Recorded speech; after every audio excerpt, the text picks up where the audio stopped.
உலகை எழுப்பும் ஞாயிறு அங்கே குடியிருப்பான். அவன் ஆனை முகத்தனின் அடியவர் மனத்தில் ஒளியாய் வந்து கொலுவிருப்பான்.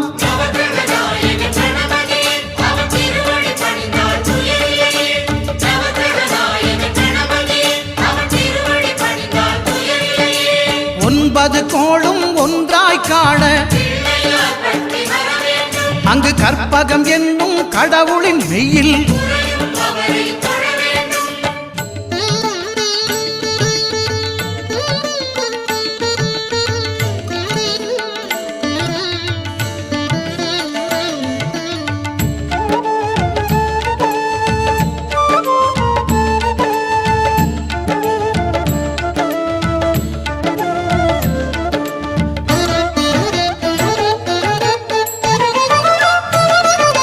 திங்கள் பகவான் திருமுகம் காண